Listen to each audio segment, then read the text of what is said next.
Hi guys, good afternoon. This is me again, Jepoy, and welcome to my channel. So for today's video guys, pupunta tayo ng downtown. Samahan niyo po ako sa baba kasi meron tayong kukuning tuta or aso. Yan. Kasi meron akong nabasa sa page dito sa amin or sa open market, nagpapa-adapt siya ng kanyang mga tuta kasi medyo marami. So nag-message ako, sabi ko ako na yung mag-a-adapt ng isa since wala na naman si Kuru na matay na. So kukunin natin yung isa and then dali natin siya dito pero para meron ulit tayong pet. Okay? Samahan niyo po ako guys sa baba. Let's go! So yun guys, pababa na tayo ng downtown and nagpagupit pala muna ako bago ako bumaba and yung recording ko, hinabol ko na lang yan. I mean yung intro ko pala, hinabol ko na lang yan kasi yung unang gawa ko ng intro, medyo pangit. So ngayon dito pala tayo pupunta sa Palnab and dadaan tayo dito sa Himlayan kasi malapit daw sila sa Himlayan. So eto nga, medyo na kinabahan naman ako dito kasi ang liit-liit ng daanan. So buti naman na nalagpasan natin to kasi every time na lang na pag gano'n na lang kasi sikip, nalalagpasan ko naman kaso sumasabit talaga yung side mirror. Hindi ko namamalayan kasi naririnig ko. So ito palang nasa right side guys, ito yung Himlayan. Sementeryo ng mga nakakaluwag-luwag. Tapos yun, dito nga guys sa part dito, natawa ko dito sa grupo na to kasi meron siyang tumawid tapos gumilid ng gumilid, ang layo naman tapos nagbusina naman ako. Tapos hindi ko alam, masyado siyang napagilid ata. Tapos ayun, pinagtawanan ng kaibigan. Yun yung totoong kaibigan. Yun yung alam mong pinagtatawanan sa misfortune mo.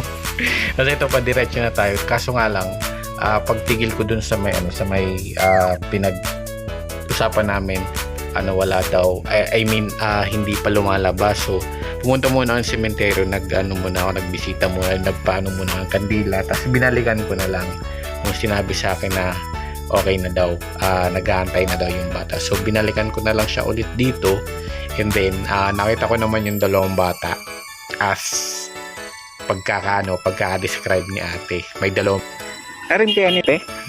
Tingnan na lang. Picture kita natin. Guys, so ito na.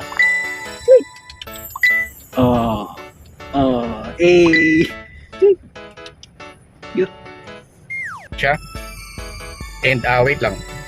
So yun guys, nakuha ko na siya. Ito pala sila ate. Drive back na ako. So yun nga, dalawa yung dalang tuta ng bata kasi ang akala nila pareha sa akin meron daw palang isa na kukuha din. Pero sabi din sa akin ni ate nung kachat ko, bibigay daw dapat sa akin yung dalawa kaso naunahan daw nung isa. Ito na po ang bagong dog. Para siya may medyas. Ito muna. So dalawa dapat siya kaso nga lang yung isa naunahan daw tayo. Balak talaga ni ate ibigay sa akin yung dalawa. Pero yun okay lang naman sa akin na isa. Tsaka isa lang naman talaga yung kukunin ko. Pero okay sana kang dalawa, di ba? Pero okay na yan. Wala akong problema. Tapos yun nga, pumunta muna ako ng Boulevard para wala lang bago umuwi kasi hindi na nakapunta ng Boulevard. Tapos dinala ko tong tuta na to. Sightseeing ba? O balipas oras na rin kasi buryo na rin ako sa bahay. Lagi na lang ako nandun, di ba? Guys, dito na tayo sa bahay pero yung isa tulog pa. Gising pala. Gising pala. So yun, akyat ko na siya. Tama? Akyat mo. So ito na guys yung aso. Babae po siya. And ang pangalan niya, papangalanan ko siyang Aba. 25 Aba. And takot talaga ako sa aso guys. Kahit tuta pa yan. Pero depende. Pag halimbawa yung tuta na aso ay naabutan ko simula ng pagkabata, okay. Ayun pala, thank you so much pala kay ate. Wait lang. Ayun, thank you pala kay Marge Jang Hyuk. Ayun, sa kanya po galing ito. Ngayon pina-adapt niya kasi may ata. Basta, para sa kanya. Ayun, thank you so much Marge Jang Hyuk. Andito na po yung aso. No. Punong pa ako minanaon.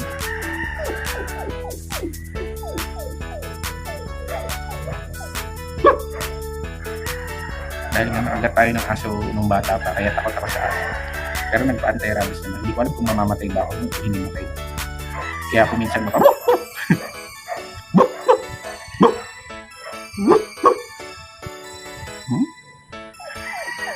Dito ka lang sa taas. So, yun lang guys. Thank you so much. Sabay na. Thank you so much for watching guys. Bye-bye. Aba. Yeah. Eh. Aba. Ano? Aba. Yeah. Cute na.